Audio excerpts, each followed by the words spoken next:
دور حاضر کے مسلمانوں کی سوچ کو دیکھتے ہوئے علامہ اقبال اپنی خوبصورت ربائی میں مسلمانوں سے خطاب کرتے ہوئے فرماتے ہیں: میری شاخ عمل کا ہے ثمر کیا، تیری تقدیر کی مجھ کو خبر کیا، کلی گل کی ہے محتاج کشود آج، نسیم صبح فردا پر نظر کیا۔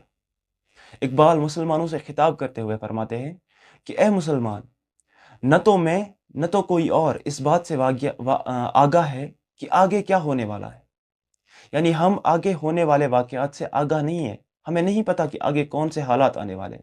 آگے کون سے واقعات ہونے والے ہیں، اور ہم ان چیزوں پر آگاہی حاصل بھی نہیں کر سکتے۔ لیکن ہم ان کی وجہ سے جو قومیں مسلمانوں کی جو قومیں آج بربادی، جو آج نقصان میں، جو آج ظلم و ستم سہ رہی ہے، ہم ان کو آگے آنے والے واقعات کی بنا پر کوئی ایسی امید نہیں دے سکتے کہ تم صبر کرو، ابھی تم صبر کرو اور آگے اچھا وقت آنے والا ہے۔ ہم ان کو یہ امید نہیں دے سکتے کیونکہ ہم آگے ہونے والے واقعات سے آگاہ نہیں ہے۔ تو اس کے لیے ہمیں کیا کرنا ہے؟ اقبال فرماتے ہیں: کلی گل کی ہے محتاج کشود آج، نسیم صبح فردا پر نظر کیا۔ کہ اے مسلمان، آج امت مسلمہ، آج جو مسلمان قوم ہے یہ مشکلات میں گری ہوئی ہے، اور ان حالات کو دیکھتے ہوئے امت مسلمہ کے ہر فرد پر یہ فرض ہے کہ وہ اپنی جگہ اس امت کی فلاح و بہبود کے لیے، اس امت کے فائدے کے لیے، اس امت کی سربلندی کے لیے، اس امت کی اچھائی کے لیے، ہر فرد پر یہ فرض ہے کہ وہ اس چیز کے لیے اپنی جگہ کوشش شروع کر دے۔ اور ہمیں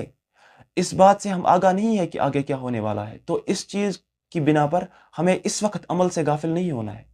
کہ ہم اس آسرے پر بیٹھے کہ آگے اللہ تعالیٰ ہمارے لیے کوئی اچھا وقت لائے گا، یا اللہ تعالیٰ آگے کوئی ہمارے لیے کوئی غیبی مدد بھیجے گا۔ تو اس آسرے پر بیٹھ کر ہمیں اس آسرے پر بیٹھ کر عمل سے غافل نہیں ہونا ہے، بلکہ آج جو مشکلات اس امت پر آئی ہے اس کو دیکھتے ہوئے ہمیں آج ہر کسی کو اپنی جگہ کوشش کرنی ہے، اس امت کی فلاح و بہبود کے لیے کوشش کرنی ہے۔ اور اگر ہم ان حالات کو دیکھتے ہوئے بھی اپنی جگہ پر بیٹھے رہے اور کوئی کوشش نہ کی، ان حالات کو سنوارنے کے لیے کوئی کوشش نہ کی، تو یہ بالکل بھی ٹھیک نہیں ہوگا، یہ اللہ تعالیٰ کے دین کے خلاف ہوگا۔ جس طرح سے آج اگر ہم اس وقت نظر ڈالیں تو جو امت مسلمہ جو ہے وہ ایک طرح سے چپ ہو کر بیٹھ گئی، اور دوسری طرف ہم دیکھ رہے ہیں امت مسلمہ کا ایک بہت زبردست حصہ، امت مسلمہ کا ایک خوبصورت مقدس حصہ فلسطین، فلسطین، وہ ارض غزہ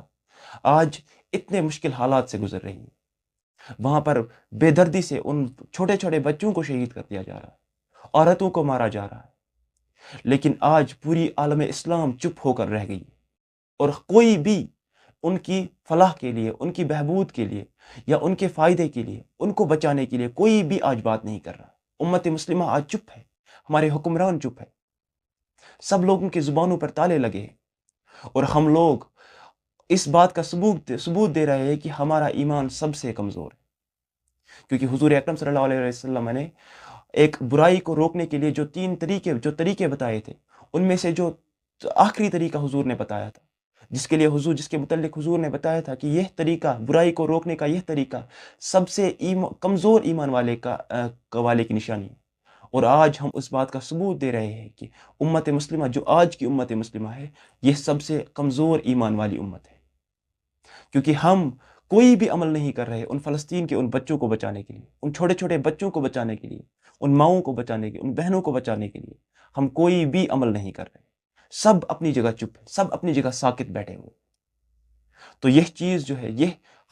ان حالات کو دیکھ کر ہمیں چپ نہیں رہنا ہے۔ اقبال ہمیں یہ سبق دے رہے ہیں کہ تمہیں اس وقت ان حالات کو دیکھتے ہوئے تمہیں چپ نہیں رہنا ہے، بلکہ ہر ایک شخص پر یہ چیز فرض ہے کہ وہ اپنی جگہ اس سے لڑنے کے لیے، وہ اپنی جگہ ان کی فلاح کے لیے، ان کی بہبود کے لیے، ان کے فائدے کے لیے، ان کو بچانے کے لیے ہر ایک شخص پر یہ فرض ہے کہ وہ اپنی جگہ کوشش کرے۔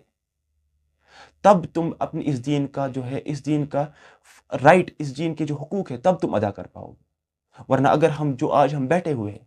اور مسلمانوں کی سب سے بڑی بدقسمتی یہ ہے کہ ان لوگوں نے صرف ایک بات کو پکڑے رکھا ہے کہ آگے امام مہدی آئیں گے، وہ نظام سنبھالیں گے۔ ہمارے اندر یہ غلط مفہوم بیٹھ گیا ہے، ہمارے ذہنوں میں یہ غلط بات بیٹھ گئی ہے کہ اگر اس وقت کچھ بھی ہو جائے، امت مسلمہ کو ختم کر دیا جائے، لیکن ہم کچھ نہیں کریں گے، ہم امام مہدی علیہ السلام کا انتظار کریں گے۔ اور ہم لوگ اسی آسرے پر بیٹھے ہوئے ہیں، اور اس آسرے پر بیٹھ کر ہم دیکھ رہے ہیں کہ ہم کتنا نقصان اٹھا رہے ہیں۔ وہ ہم فلسطین کو دیکھ کر، ہم فلسطین کی طرف دیکھ کر اس بات کا اندازہ لگا سکتے ہیں کہ جس طرح سے پورے فلسطین کو تباہ و برباد کر دیا گیا، اس ارض مقدس کو، اس نبیوں کی سرزمین کو برباد کر دیا گیا، تو ہم کیا منہ دکھائیں گے میدان حشر میں؟ میدان محشر میں ہم کون سا منہ دکھائیں گے کہ ہم امام مہدی علیہ السلام کا انتظار کر رہے تھے اور ہم ان کے آسرے پر بیٹھے ہوئے تھے، اور ہم نے فلسطین کے ان بچوں کو قتل ہونے دیا، ہم نے فلسطین کی ان ماؤں کو قتل ہونے دیا، ان بھائیوں کو قتل ہونے دیا، ہم نے ارض فلسطین کو برباد ہونے دیا، اور ہم اس آسرے پر بیٹھے ہوئے رہے کہ امام مہدی آئیں گے اور وہ ان حالات کو سنبھالیں گے۔ کیا اللہ تعالیٰ ہم سے تب یہ سوال نہیں کرے گا کیا تم نے اپنی جگہ کوئی کوشش کی تھی؟ کیا تم لوگوں نے کوئی عمل کیا تھا اس ظلم کو اس ظلم کو روکنے کے لیے تم لوگوں نے کوئی کوشش کیا تھا؟ تو اللہ تعالیٰ ہم سے اس بات کا سوال کرے گا۔ تو علامہ اقبال ہمیں یہی خبر دے رہے ہیں کہ کوئی چپ نہ رہے، آگے آنے والے حالات کو دیکھ کر کوئی چپ نہ رہے، بلکہ ہم میں سے کوئی بھی آگاہ نہیں ہے کہ آگے کون سے حالات آنے والے۔ تو اس بات کو دیکھتے ہوئے ہمیں آج امت مسلمہ کا جو حال آج ہے، اس کو دیکھتے ہوئے ہر شخص کو اپنی جگہ کوشش کرنی ہے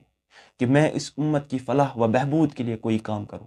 میں اس امت کی فائدے کے لیے، اس امت کی سربلندی کے لیے میں اپنی جگہ کوشش کروں، اپنی جگہ کوئی عمل کروں۔